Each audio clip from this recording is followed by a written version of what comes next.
नमस्कार मेरे प्यारे साथियों, स्वागत है आपका अपने YouTube चैनल पवन हिस्ट्री क्लासेज में। साथियों, आज हम जानेंगे मोहम्मद बिन तुगलक जी के बारे में कि उन्होंने किस प्रकार से शासन किया था और इतिहासकारों का उनके प्रति किस प्रकार का मत था और इनके शासन के दौरान किस प्रकार से क्वेश्चन पेपरों में आते हैं, उनके बारे में हम जानेंगे। तो मेरे प्यारे साथियों, देरी ना करते हुए शुरू करते हैं। मोहम्मद बिन तुगलक, मेरे प्यारे साथियों, चैनल नया है, इसे ज्यादा से ज्यादा लाइक, शेयर और सब्सक्राइब करें।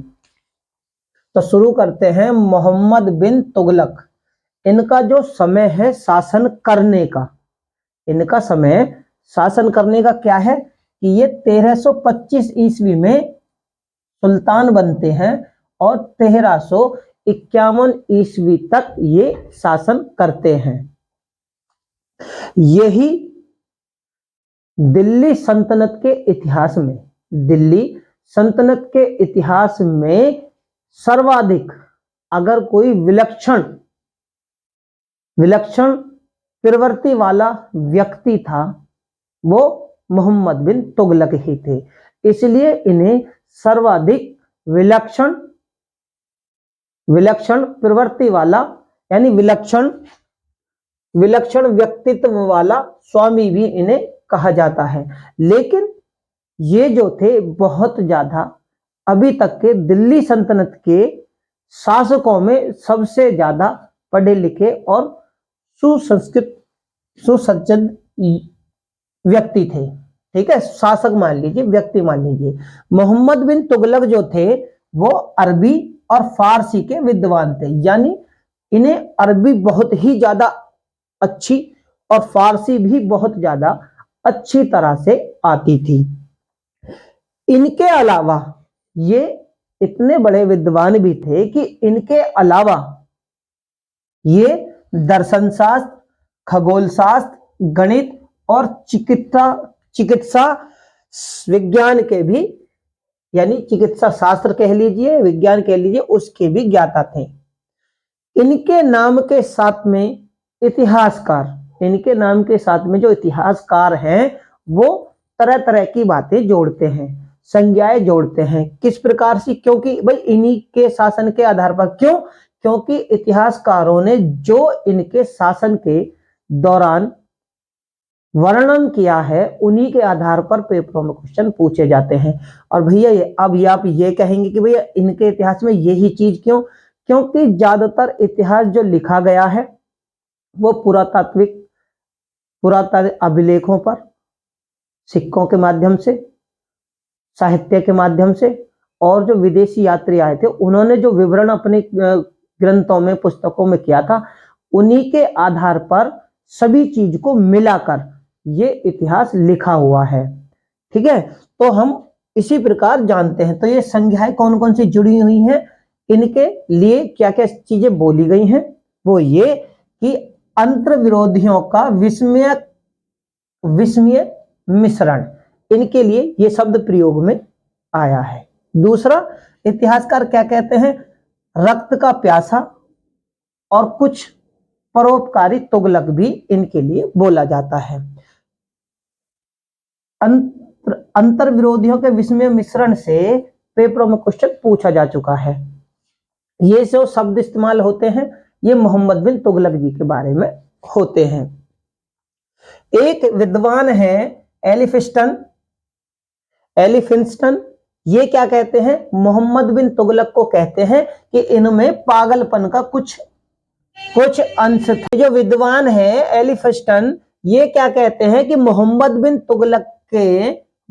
तुगलक में पागलपन का कुछ अंश था। ये मोहम्मद बिन तुगलक जी के बारे में विद्वान जानकारी देते हैं। इसी प्रकार एक और इतिहासकार हैं डॉक्टर ईश्वरी प्रसाद जी, वो क्या कहते हैं मोहम्मद बिन तुगलक जी के बारे में कि भाई वो विद्वान और सुसंस्कृत शासक था, यानी कि ये इनके बारे में अच्छी बातें कहते हैं। ये जानकारी मैं आप लोगों को इसलिए दे रहा हूं क्योंकि विद्वानों से संबंधित कौन से विद्वान ने, कौन से इतिहासकार ने क्या शब्द किस शासक के बारे में बोले हैं, उनसे संबंधित क्वेश्चन भी पेपरों में पूछे जाते हैं। ये कौन थे? मोहम्मद बिन तुगलक जो थे वो शेख अलाउद्दीन थे, उनके शिष्य थे। किसके शिष्य थे? मोहम्मद बिन तुगलक शेख अलाउद्दीन के शिष्य थे, जो कि फरीद के पोते थे। ठीक है, यानी फरीद बाबा थे और शेख अलाउद्दीन उनके बेटे थे और उनके शिष्य मोहम्मद बिन तुगलक जी थे। इनके शासन काल में, मोहम्मद बिन तुगलक जी के शासन काल में कौन थे? अफ्रीकी यात्री। अफ्रीकी महाद्वीप तो बहुत बड़ा है, कहां के? मोरक्को से इब्न बतूता यानी इब्न बतूता जो थे वो 1333 ईस्वी में क्या करते हैं? भारत के भ्रमण पर आते हैं। जब ये भ्रमण पर आते हैं तो मोहम्मद बिन तुगलक इनका बहुत आदर सत्कार करते हैं और क्या करते हैं?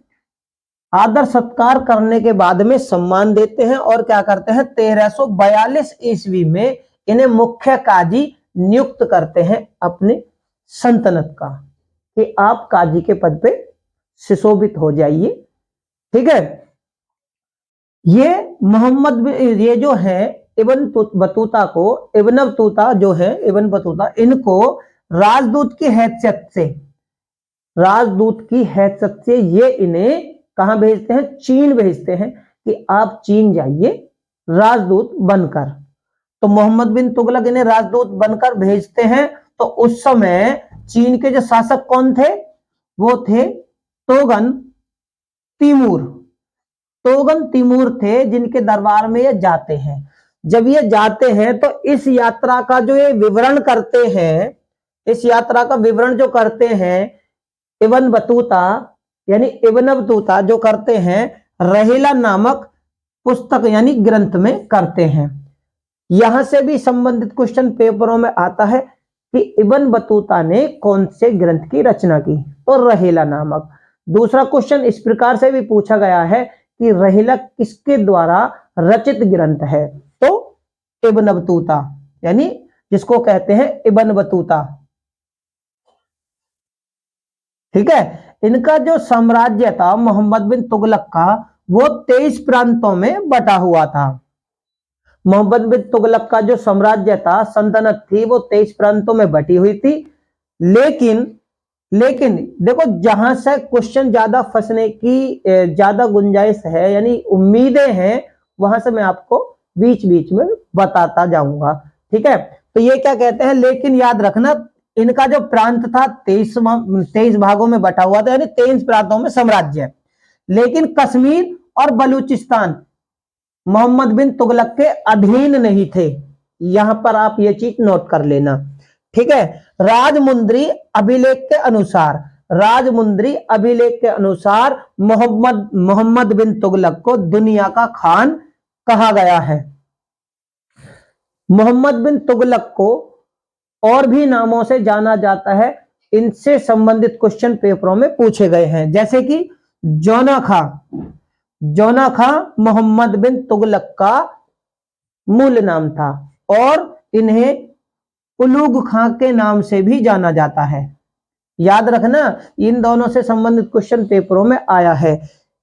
ठीक है ना, क्योंकि उलूग खां बलवन को भी कहा जाता है, क्योंकि इनकी उपाधि थी। और इसी बीच एडवर्ड टॉमस, कौन थे? एडवर्ड टॉमस क्या कहते हैं? मोहम्मद बिन तुगलक को धनवानों का राजकुमार। याद रखना मेरे प्यारे साथियों, ये विद्वान हैं जो कि विदेशी विद्वान हैं, एडवर्ड टॉमस, ये कहते हैं मोहम्मद बिन तुगलक को धनवानों का राजकुमार। और धनवानों का राजकुमार से संबंधित भी क्वेश्चन पेपरों में पूछा गया है, इसलिए आप इस चीज को भी नोट कर लेना।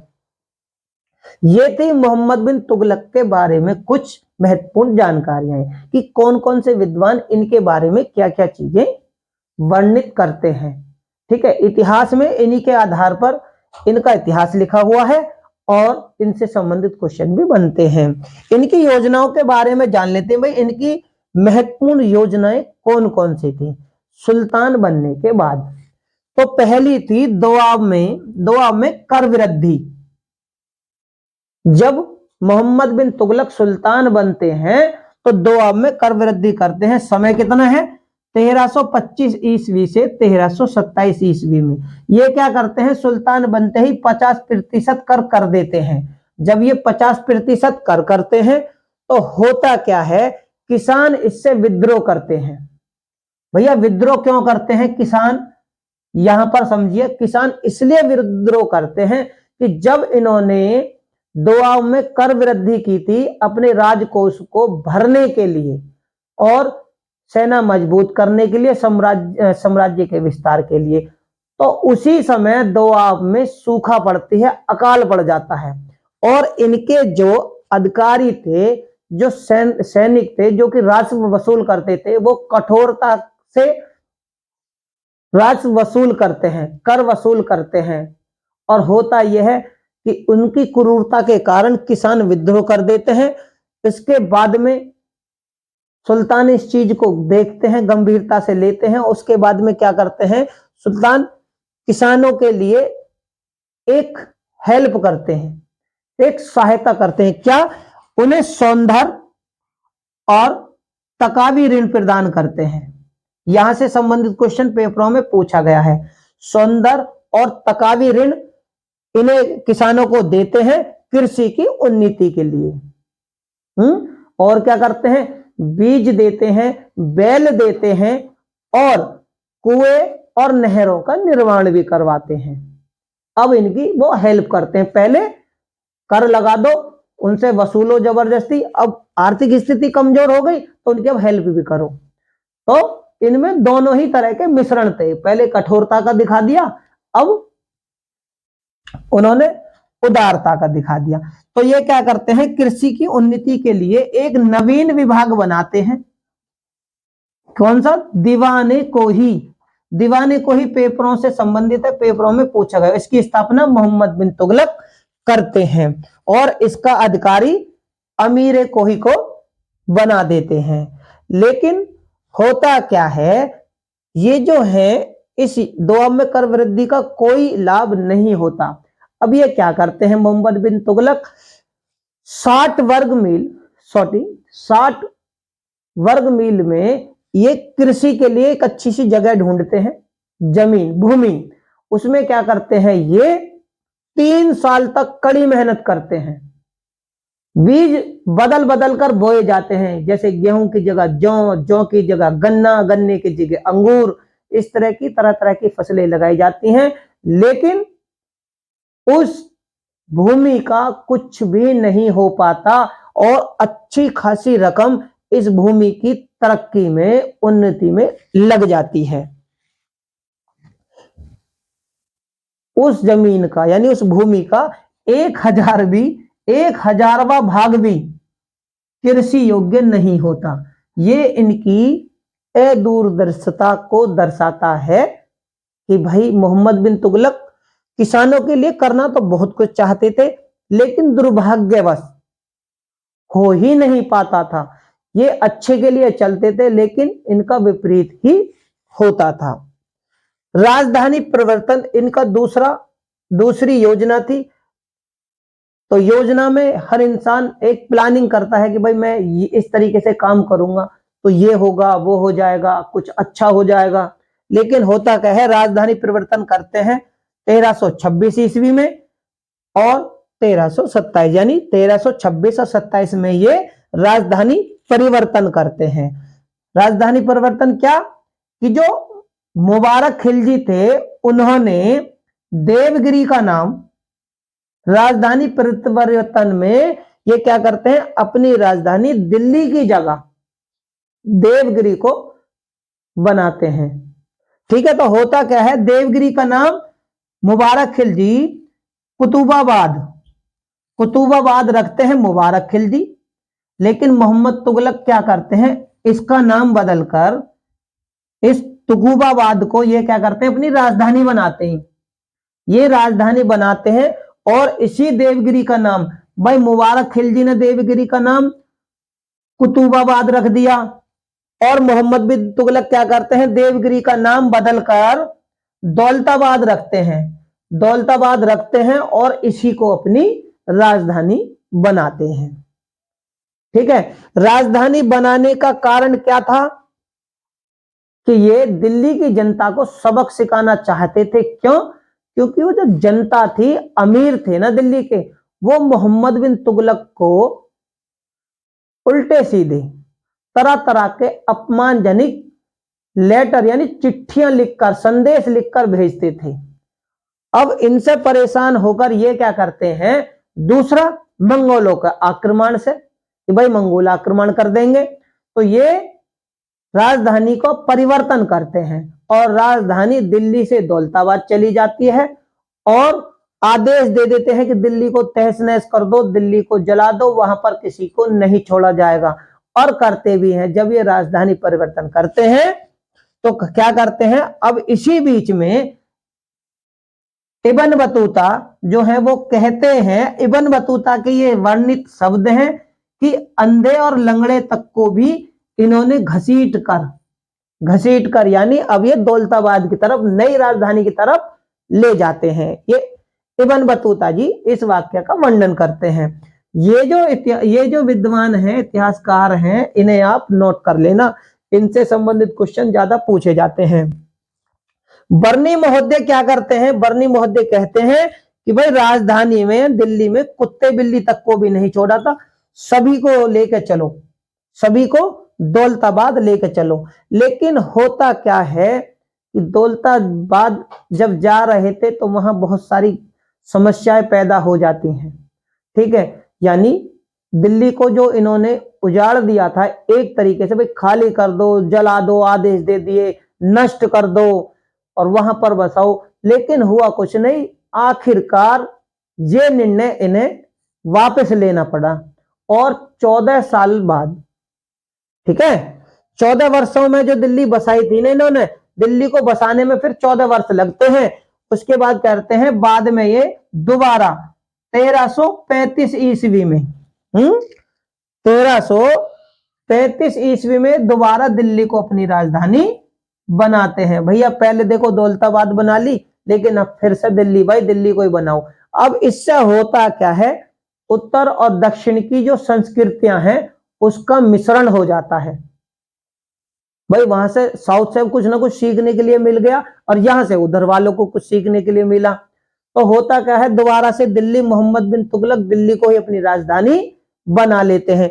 ये भी भाई इसमें लाने ले जाने में भी खर्चा होता है, हर चीज होती है, व्यक्ति मारे गए, कुछ घृणा भी करने लगे, भाई कैसे राजा हैं जो अंधे लंगड़े लूले सभी को ले चलो। कुछ व्यक्ति तो घसीटते घसीटते ही मर गए। तो क्या है, इसके बाद में ये जो अभियान करते हैं, ये योजना बनाते हैं, खुरासान की विजय की योजना बनाते हैं। होता क्या है, मंगोल आक्रमण जो कि 1327 ईस्वी में मंगोल के जो वो आक्रमणकारी थे उनका नाम था तरमाश्रीन,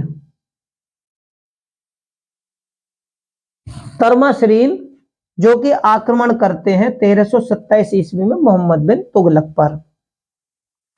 ये क्या कहते हैं, कुछ इतिहासकार कहते हैं कि मोहम्मद बिन तुगलक की सेना ने इस तरमाश्रीन यानी मंगोल आक्रमणकारी को हराया था, जैसे कि इसामी, बर्नी। ये कहते हैं, कुछ कहते हैं कि नहीं, रिश्वत देकर, बर्नी कहते हैं कि रिश्वत देकर वापस भेज दिया था।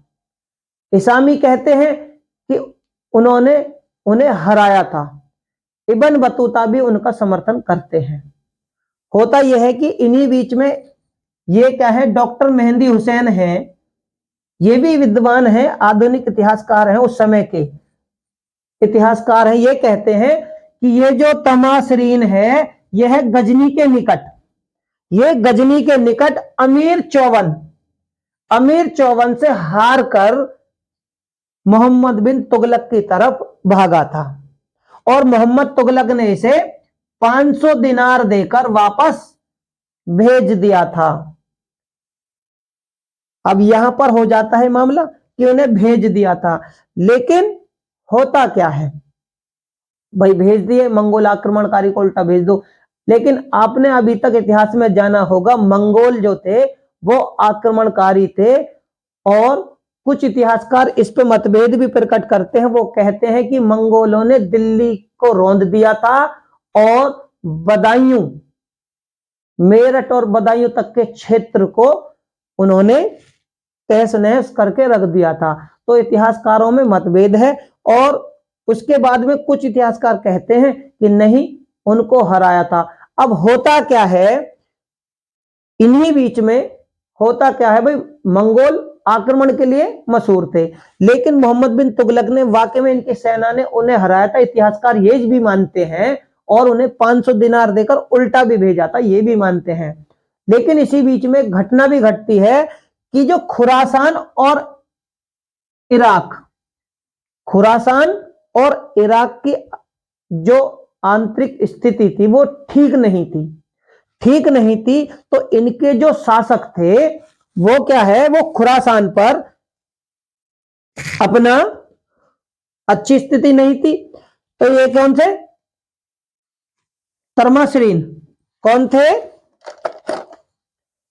तर्माश्रीन। कौन थे, तर्माश्रीन। ये तर्माश्रीन थे और मिस्र के शासक, तर्माश्रीन और मिस्र के शासक क्या करना चाहते थे, खुरासान पर आक्रमण करना चाहते थे। इनके आक्रमणों से यहां के जो अमीर थे वो थोड़े परेशान हो गए और वो खुद मोहम्मद तुगलक के पास में आते हैं और कहते हैं कि आप हमारी सहायता कीजिए और खुरासीन पर आप विजय प्राप्त कीजिए। इससे मोहम्मद तुगलक सहमत हो जाते हैं। सहमत हो जाते हैं तो वो करते क्या है कि वो 37,000 की सेना तैयार करते हैं, 37,000 की सेना तैयार करते हैं और उस सेना को 1 वर्ष का वेतन भी एडवांस में, यानी अग्रिम वेतन, एडवांस में 1 वर्ष का वेतन भी दे देते हैं। क्यों देते हैं कि भाई अब सेना तैयार होगी, हम खुरासान जाएंगे, युद्ध करेंगे। लेकिन होता क्या है कि ये जो विचार है निर्माणधरी नहीं रह जाता है, यानी शुरू होता है और लास्ट में इस पर कोई भी अमल नहीं होता। और अमल ना होने के कारण सेना और उनको जो 1 वर्ष का वेतन दिया था वो सब कुछ नष्ट करना पड़ता है। यानी कि ये जो इनका अभियान था उसे यहीं पर छोड़ना पड़ता है। तो इससे होता क्या है, पहले और उसके बाद दोबारा ये ऐसी घटनाएं होती, इससे भी इनकी दुर्दशा के बारे में जानकारी मिलती है कि मोहम्मद तुगलक वाकई में ही विलक्षण बुद्धि वाले व्यक्ति थे।